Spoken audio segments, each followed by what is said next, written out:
Suspense.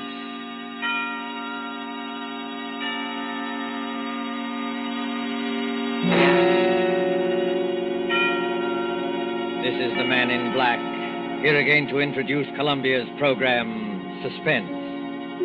Heading our starring Hollywood cast this evening is Mr. Richard Dix, who appears as a United States naval officer who found himself in a remarkable predicament on what should have been an uneventful flight from New York to Philadelphia.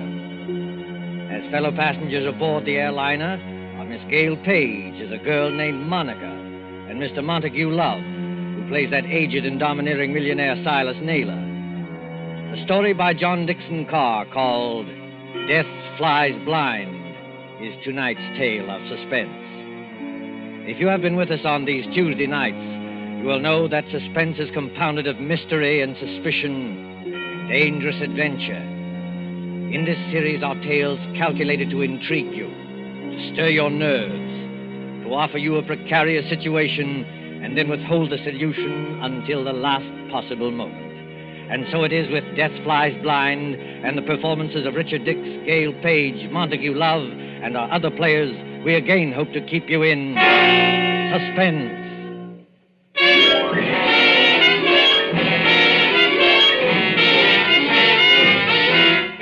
LaGuardia Field, Municipal Airport of New York. LaGuardia Field, vast behind its white buildings. On a gray spring afternoon when rain splashes across the runways, dims the sky, and spatters on the wings of a great silver-painted airliner waiting beyond. Already as the limousine bus from the New York terminus slowly draws up to the waiting shed, you can hear the loudspeaker. 72, New York to Los Angeles. The big limousine bus, besides its driver, contains only two persons. One is a tall young man in United States naval uniform, with the stripes of a lieutenant commander around his sleeve. The other is a tall and dark-haired girl, her face a little frightened in the gloom. Flight 72, New York to Los Angeles. Plane ready to take off at gate number 6. Have your tickets ready, please. Fred, that can't mean us. Now, take it easy, Monica. We're not too late. They won't go without us. No, I mean it says New York to Los Angeles. That's right, Monica. We're only going to Philadelphia. You're still right, my dear.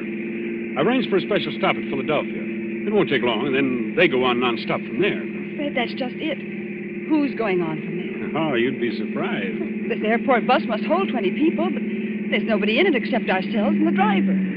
Who's going on to Los Angeles or anywhere else? I was going to tell you about that, Monica. All right, miss. All right, sir. Hop under that shed and out the door on the other side. Oh, got your tickets ready? Yes, I've got them. All set, Monica? The rain is certainly coming down. Do they take off when it rains like this? Oh, miss, a little rain don't bother them. What does bother them is unsettled weather at other places. You mean it's perfectly safe? They never take off, miss, unless it is safe. You better hurry up now.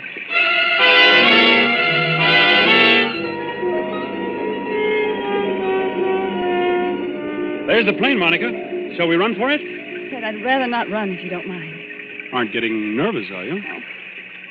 I know it's stupid of me. I've flown before. It's just those few seconds before the takeoff. You're moving and the motors have been idling. All of a sudden they start to roar. The plane races ahead and the roar gets louder and suddenly you think, am I ever going to get down alive? Now, look here, my dear.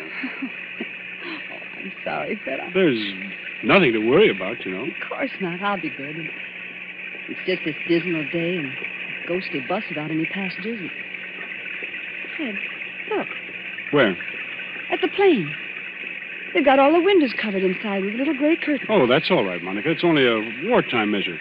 Wartime measure? Yes. Must keep those curtains closed for some minutes after taking off and before landing. So no one can make maps or take pictures of our airports. Anything could happen up there, couldn't it? No. And what's more, if you're worried about your fellow passengers, look over your shoulder. Well, there are some people coming through the gate. Yes, you see the little gray-haired man with the big fellow on each side of him? The secretary dashing around them like a destroyer in a convoy? You know, I've seen that gray-haired man somewhere before. You've seen his picture. That's Silas Naylor, the third richest man in the world. Those two big fellows are his bodyguard. Does he need a bodyguard? Well, not more than most of us, I imagine. Fred, I don't like it. Oh, nonsense, my dear. Come on now, up the steps of the plane. Give your name to the air hostess at the door. That's it. Good afternoon, miss. May I have your name, please?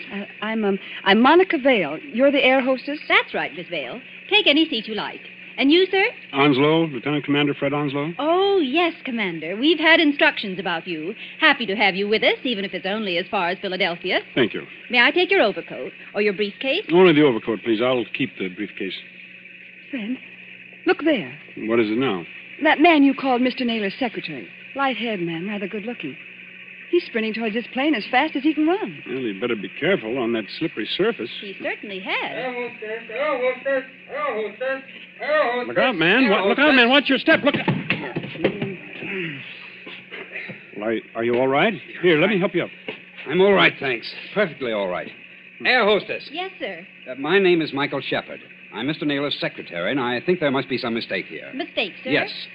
When Mr. Naylor travels, he's in the habit of booking every seat in the plane to ensure privacy. Yet we seem to have 2 extra passengers. Well, I'm afraid that's my fault, Mr. Shepard. Indeed, sir. Then would you and the young lady be good enough to take some later flight? Oh, I'm sorry. I'm afraid I can't do that. No, and why not? Maybe I ought to explain, Mr. Shepard, that Commander Onslow had last-minute orders to join his ship. He and Miss Vale have priority as far as Philadelphia. Philadelphia. Must we stop there? Only for a few minutes, Mr. Shepard. This is outrageous. Mr. Naylor is traveling, in a sense, on government business. Well, so am I, old man. The Navy often does. That doesn't alter the principle of the thing. I don't want to seem ungracious, you understand. Mr. Naylor is always glad to help our brave soldiers and sailors. For the love of Mike. Fred. Now, choir will now sing hymn number 242. Now the But gorgeous this right time you've through. gone too far. I shall appeal to Mr. Naylor himself. Mr. Naylor. Yes, Mr. Shepard, I can hear you. What is it? This naval officer, sir, and the young lady. Oh, I know, Shepard, I know. Isn't the plane big enough for all of us? I was only following your orders, Mr. Naylor. You asked for privacy. All right, Shepard. What I'm asking for now is less noise. The lieutenant commander in the Navy, eh? That's right, Mr. Naylor. Off on another fishing trip, I suppose. That's just exactly right, sir. Ever have dyspepsia? No, never. Well, I have. 20,000 a year I pay doctors. And what do they give me? This stump. I'm not surprised you got priority, Commander, but I am a little surprised about the girl. She's my fiancée. Mr. Naylor, Miss Vale. Meet the rest of my family. These 2 bruisers here, including the one with the mouth organ, are my bodyguard, Mr. Cohen. I'm pleased to meet you, Commander. How do you do? This is Mr. O'Reilly. Glad to know you, Commander. How are things going? Hey, Cohen, don't you ever get tired of playing that mouth organ? Stand away from the door. They want to close it.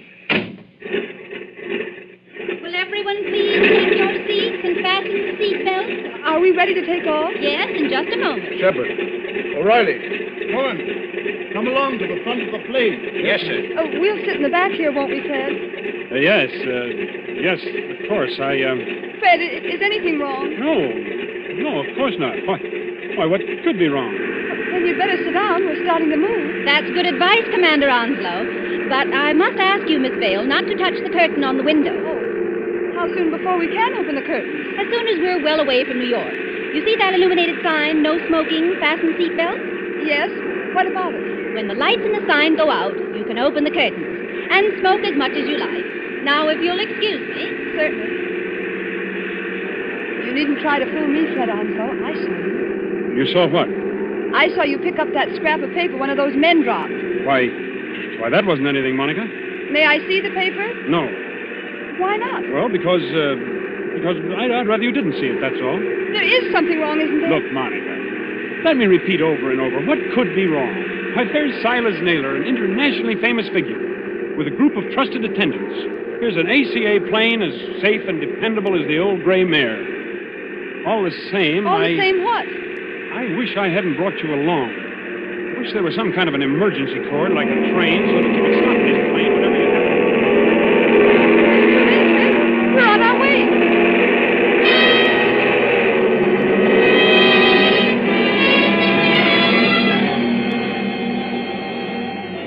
minutes, 30 minutes, 40 minutes.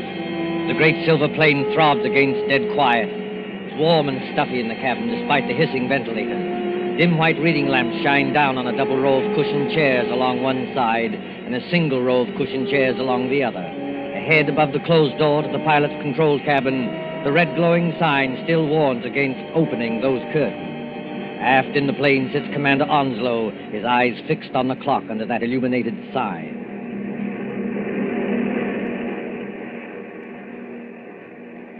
Monica, Yes? What? it's not exactly all right. Fred, why do you say that? Because we should have been in Philadelphia 5 minutes ago. At least we should have been circling over the field. And we're not? No. Well, we're still 10 or 12,000 feet up if the pressure on my eardrums count for anything. And traveling like a bat out of Hades. Weather's delaying us, I guess, huh? Maybe it is. It's awfully bumpy, isn't it? Yes, a little. Makes you gasp for breath and your stomach turns. Oh! That was a bad one. Not getting airsick, are you? I don't think so. I wish I had some of that chewing gum they give you. A ring for the air hostess. She'll bring you some. I did ring the bell, Fred, and there's no answer. Oh, she's busy in the pantry back there, that's all. She didn't hear you. Here, I'll get you some gum. No, wait, I'll go. Sure you're all right? I want to powder my nose anyway. Besides, you're going to have company. Our Mr. Shepherd is weaving along this aisle as though he didn't like air pockets either.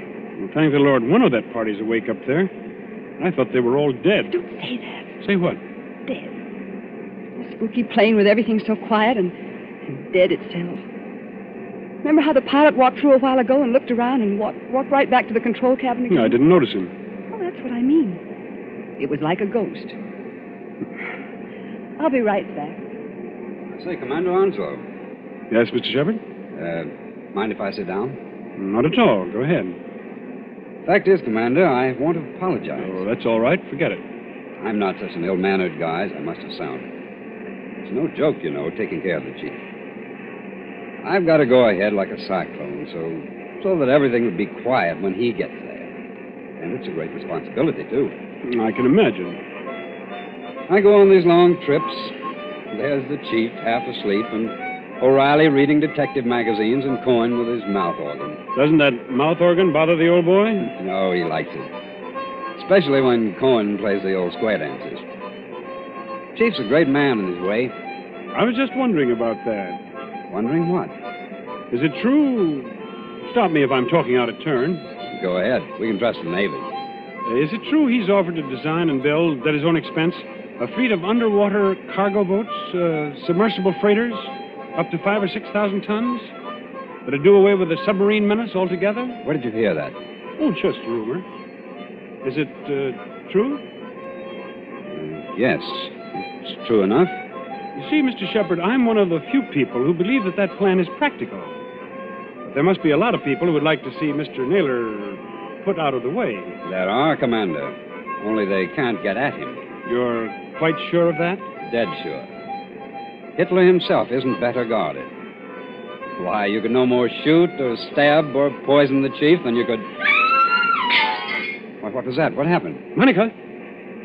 Is anything wrong? Back there? Well, it's all right, sir. It's only a noise in the pantry. We'll see to it. Monica, pull yourself together. What's wrong? It's that air hostess, Miss Lee. Well, what about her? She's lying back in the pantry among the broken dishes with her head all over blood. Somebody beat her over the head and left her there to die. Somebody? Yes. But nobody's gone back to the pantry.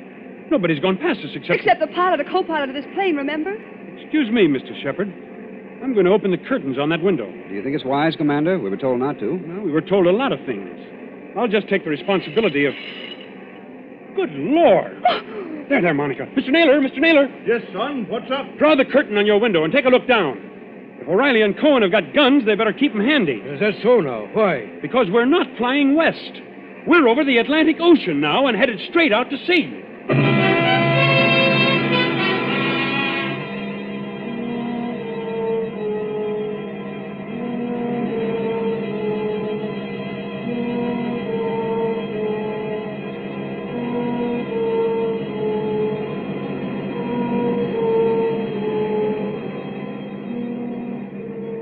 Gray water, thin cloud. We must be miles and miles away from land. We are miles away from land. Does anybody here know anything about first aid? I do, Commander. I studied medicine in the old days. Then you better go back and look after the hostess. We'll join Mr. Naylor. Steady, Monica. Well, I'm all right. Just this horrible blind feeling, that's all. Air pocket, look out. See here, Commander. We're over the ocean. What the devil's going on here, eh? You're being kidnapped, Mr. Naylor. That's my guess. Kidnapped, did you say? Ah, come off it, Commander. We ain't as dumb as that. The pilot and the co-pilot of this plane are fakes. They've replaced the real officer. Ah. On a dark day like this, with their raincoat collars turned up, they could have gotten away with it. And hijacked us straight off the airfield. Is that it? Yes, I'm afraid so. The hostess must have spotted one of them and knocked her out. Now, what about the airport? Wouldn't they know a plane was missing? Well, not until we failed to show up at Philadelphia. The pilot would report by aerial radio telephone about, 15 minutes out of New York. But after that, silence. Excuse me, Commander. You say these two fake pilots are still aboard? In that compartment there with the closed door? Yes, that's right. Then what are we waiting for, Cohen? Till we get to work on them? You said it, Barney. Now, wait a minute, both of you. You wouldn't be trying to stop us, would you, Commander? The one thing we don't want is a gunfight 12,000 feet up. Can any of you fly a plane? No, not one of us. Well, neither can I. So if anything happens to those two pilots, how are we going to get down? I see, young fellow. Well, what are you going to do? First of all, we'll try rapping on the door. Have your gun ready. You can count on that, sir. Fred, listen to me. Be quiet, Monica. Has this anything to do with the scrap of paper you picked up off the floor? What scrap of paper, Oh, Commander? never mind, sir. Why, this door, it's unlocked. Unlocked? Now, don't take any fool chances, young fella. The way I always did when I was your age. Stand to one side when you open that door. Let Cohen and O'Reilly take care of it. Good Lord. Well, the control cabin is empty. There's nobody at the controls. You mean we're flying without a pilot? Yes. See that stick move back and forth? As though a ghost had hold of it? Those crooks do. They set the automatic controls. It's a gyroscope attachment that keeps her steady. And then they must have bailed out. And what's going to happen to us? Well, you see, Monica, the fact is... Go on, Fred. Tell me the truth. I'll know if you don't. Well, we'll go on until our gas runs out or until a storm hits us. Then we'll dive into the sea. It's as good a way of killing Mr. Naylor as any. I see, son. Have we got any chance at all? Frankly, I don't know. Wait till I get a look inside of that control cabin. Holy Mother, that's done. Cohen, stop it. Stop it! Yeah, Mr. Naylor? Stop playing that infernal mouth organ. Or if you must play it, play something cheerful. Yeah, sure, Mr. Naylor, sure. How long do you think it'll be before we... Quiet, Cohen. Here's the commander back again. Well, young fella. The radio telephone's out of order. We can't signal. Fred, what about those patrol ships? You said they're 200 miles out to watch for unidentified aircraft. Won't they see us? They've seen us already, I expect. They'll send for an Army fighter plane to investigate, but... Oh, what can it do? Yeah. Shoot us down, maybe, huh? That's fine. If only somebody could fly the plane. Well, nobody can, Skipper, so think of something else. See, Mr. Naylor, I was wrong. Wrong, son. About what? One of your party, and I can guess which one, dropped a torn piece of paper.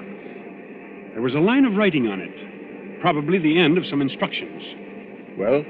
Those instructions ended, you should land just as your fuel fails at 7 o'clock a.m. You should land just as your fuel fails at 7 o'clock a.m. But that might not have anything to do with us, son. What made you suspicious of it? Because it was written in German. In German?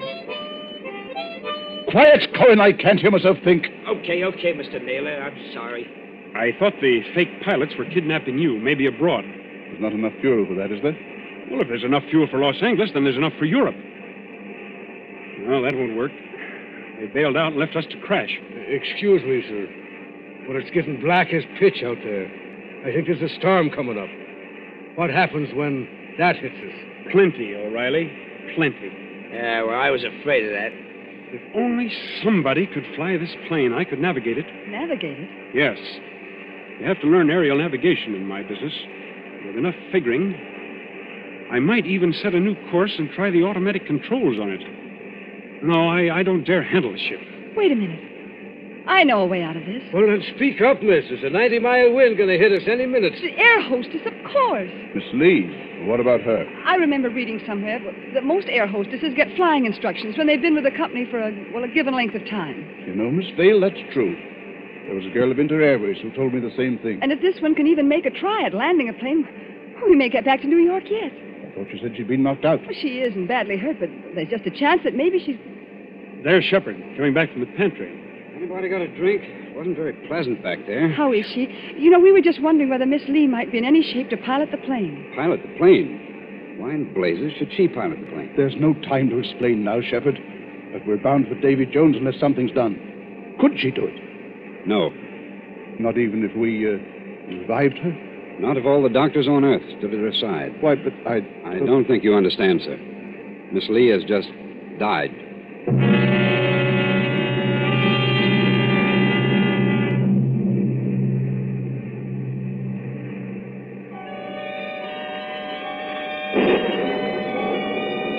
Thin singing of wind above the clouds, then storm with a white eye of lightning at the windows. Losing height, gaining it again, blown off her blind course, flung partway back again, always racing forward on a flight to nowhere. Late afternoon, evening, night, the steady throbbing of motors like a pulse beat inside the head. Towards morning, the storm dies away.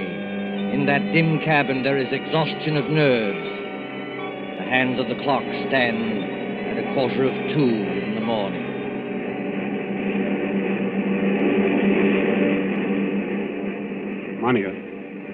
Monica, wake up. What? Oh. Shh. It's Fred. Now keep your voice down. Have I been asleep? Yes, for a couple of hours. They say condemned criminals sleep on the night before their execution. Where are the others?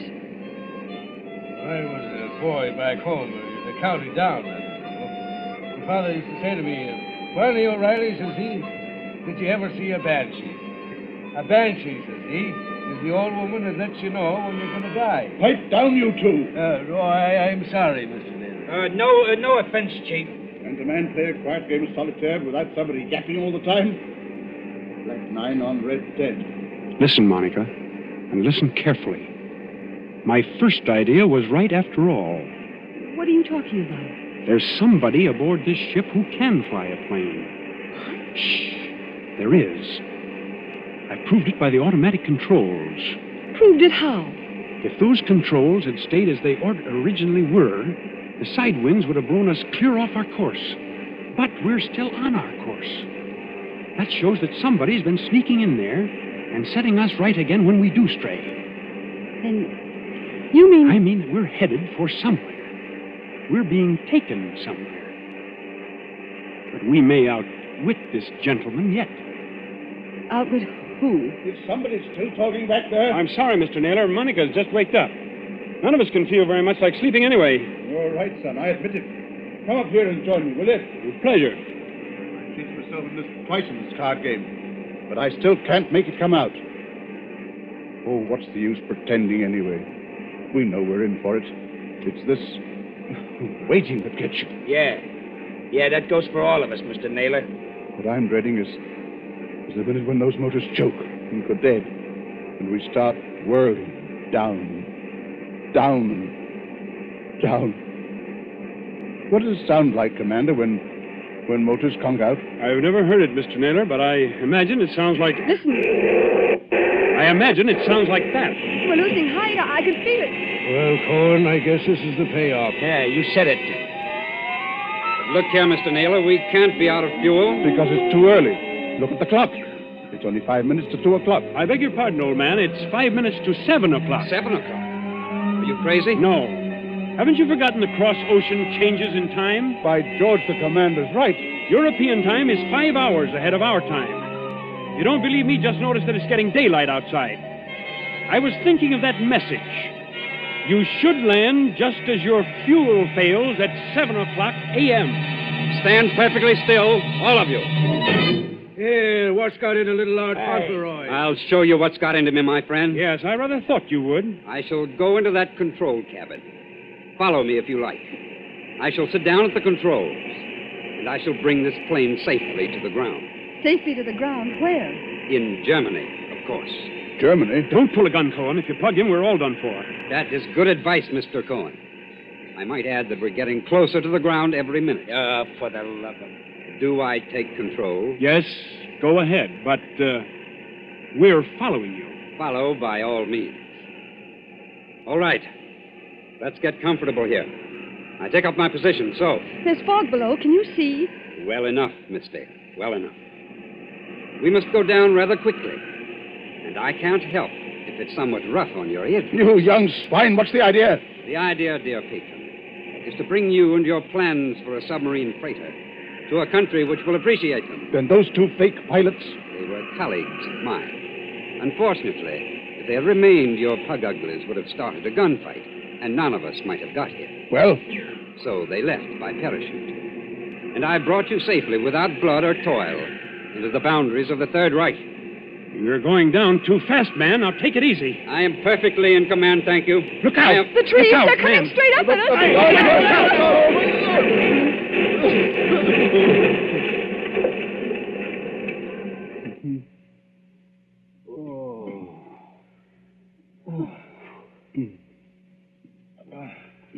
Are you all right, Monica? Are you all right? Yes. Oh, only a bit shaken up. We're all okay here, Skipper. Shall I give this guy the works now before they come to get us? No, don't shoot. Let him alone. That also is good advice. And now, my friends, my mission is ended. I stand up on the pilot's chair. I throw open this glass hatch. And to all Germany, to all the world, I cry. Dies ist das gestohlene Flugzeug im Begriff zu landen auf Feld Nummer 21. Heil Hitler! Well, strike me blind if it ain't another one. Yes, first Rudolph S. and now this bloke. What do you suppose they want over here? English. Why are you speaking English? Why, Cocky? It's an heathen habit we've got in this country. This isn't England. Oh, yes, it is. Better climb out of here and with your hands up. But it can't be. I followed the course laid down on those instruments. Unfortunately, old man, I altered our course last night. Keep back, Shepard, or you may get a bullet in the head yet. Your instructions were all right, but they didn't tell you about the 5 hours difference in time. When we got to the right navigation point, I let the fuel out of the tanks and made you think we were landing in Germany. You know, there's nothing like having a good Nazi for a taxi driver, is there?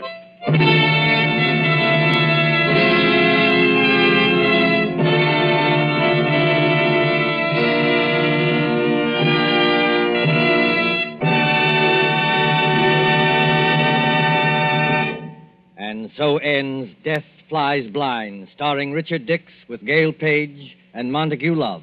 Tonight's tale of Suspense. This is your narrator, the Man in Black, who conveys to you Columbia's invitation to spend this half hour in suspense with us again next Tuesday, same time, when Mr. Paul Lucas will star in the suspense play called Mr. Markham, Antique Dealer.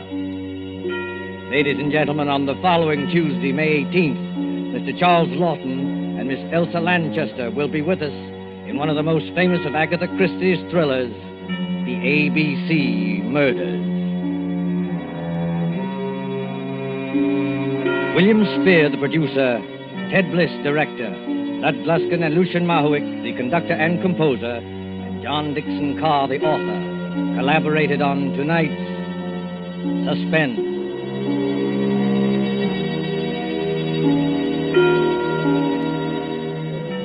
This is the Columbia Broadcasting System.